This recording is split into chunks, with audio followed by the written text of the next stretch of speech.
ये question Indian polity और history का मिक्स है और काफ़ी इम्पॉर्टेंट कॉन्सेप्ट पर बेस्ड है। सबसे पहले मैं तुम्हें बताती हूँ कि क्वेश्चन क्या पूछ रहा है।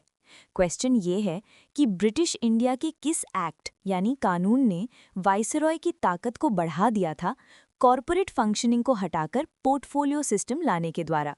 इसके ऑप्शंस हैं A Indian Council Act 1861, B Government of India Act 1858, C Indian Council Act 1892 और डी इंडियन काउंसिल एक्ट 1909। अब मैं तुम्हें इसका मतलब एक सिंपल कहानी की तरह समझाती हूँ। इमेजिन करो एक स्कूल का ग्रुप प्रोजेक्ट है जिसमें 5 लोग हैं। पहले क्या होता था 1861 से पहले कि अगर कोई भी डिसीजन लेना हो, जैसे चार्ट पेपर कौन लाएगा या लिखेगा कौन, तो पांचों लोग मिलकर डिस्कशन करते थे। इसे कहते थे कॉरपोरेट फंक्शनिंग, यानी सब मिलकर काम करें।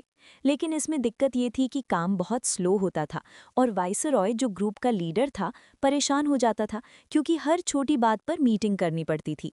फिर 1861 में उस समय के वाइसरॉय जिनका नाम लॉर्ड कैनिंग था, उन्होंने सोचा कि ये सिस्टम बेकार है। उन्होंने एक नया सिस्टम शुरू किया जिसे कहते हैं पोर्टफोलियो सिस्टम। पोर्टफोलियो का मतलब होता है विभाग या डिपार्टमेंट। लॉर्ड कैनिंग ने कहा, अब से हम सब मिलकर हर चीज़ डिस्कस नहीं करेंगे, मैं काम बांट रहा हूँ। तुम होम डिपार्टमेंट संभालो, तुम मिलिट्री संभालो और तुम लॉ संभालो। बिल्कुल वैसे ही जैसे आज हमारे देश में मंत्री होते हैं, रक्षा मंत्री, विदेश मंत्री।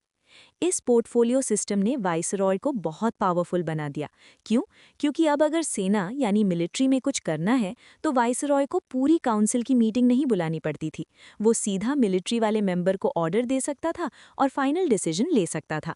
इसने वाइसरॉय को हर डिपार्टमेंट का फाइनल बॉस बना दिया।